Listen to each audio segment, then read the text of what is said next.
I'm Charlene Boyd, the administrator at Providence Mount St. Vincent.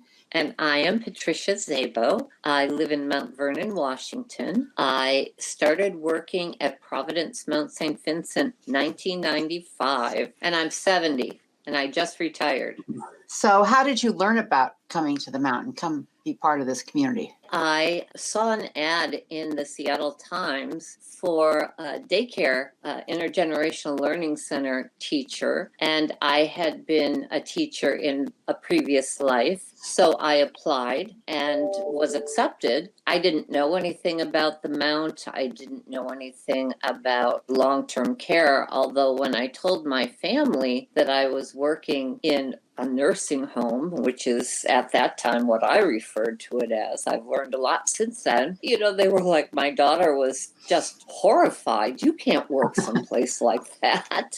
And I kept reassuring her that no, this was not a horrible place to be. This was a very vibrant, loving, wonderful place to be. And it proved to be so for my entire career. So when you first took that job and walked in the door, what did you think? I think my first reaction was the Intergenerational Learning Center was so innovative, and I had never seen a program where the children in the daycare would interact with residents in a long-term care facility. You know, I was very impressed and enthusiastic. So at the Mount, you had a long career. Yep. So you started out at the Child Care Center.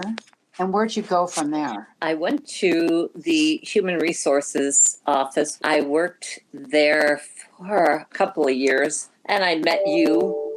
Well, actually, Charlene, your son was one of my students in the daycare. I worked in HR for a couple of years, and then I was very honored to be asked by you to be your executive assistant when you took the role of administrator at the Mount. The problem was I did not know how to type to save my life. There's a good memory.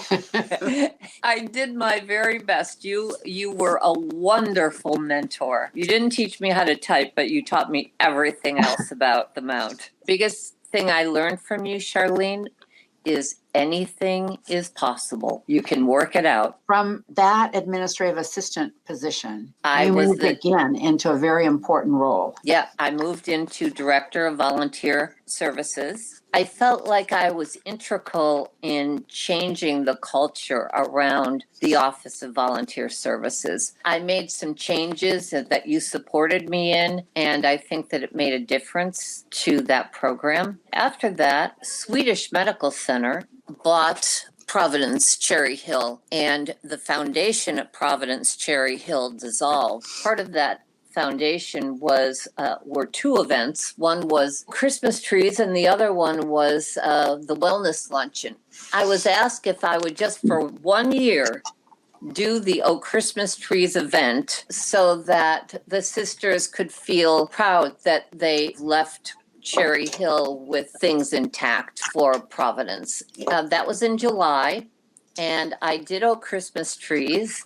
I did 23 events of Oh Christmas Trees over the years and retired as the executive director of Providence Senior and Community Care Special Events. Why Oh Christmas Tree? What did it do to support the Home and Community Care Ministries? Christmas Trees originally supported special projects at the hospital, but since Senior and Community Services wasn't an acute care setting and there were several ministries within senior and community care, we had to design Oh Christmas Trees in a very different way, that we would raise money and distribute it to the 8 ministries of long-term care or senior and community care based on a certain set of criteria. The hospital raised money again for a certain thing, like a certain department, a certain piece of equipment.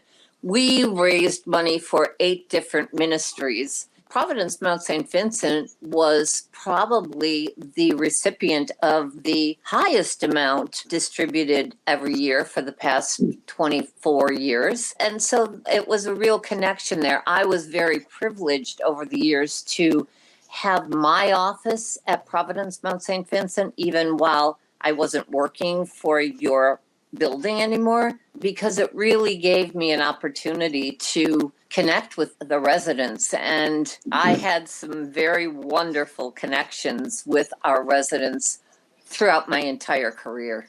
You have a family connection too. And so I want you I to do. talk a tiny bit about that. I think it was in 2008. My mother-in-law, Mary Zabo, moved into the Mount in the skilled nursing side of the building. And she lived at the Mount for 7 years. She was on hospice during that time for 3 different times.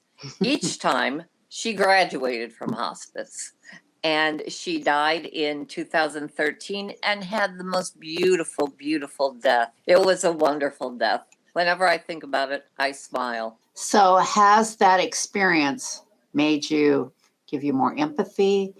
I have a situation where I'm the caregiver for my husband who has not quite profound dementia, but he's struggling with dementia. And it's really helped me to provide care for him with kind of a step back and realize that as his caregiver, all of the empathy, compassion, love, understanding that I showed for residents who I casually knew at the Mount, I'm practiced in being able to show that to him. And that makes me very thankful. The Mount's going to be celebrating 100 years next year, a special anniversary. And so we want the mission to continue. And why do you think that would be important?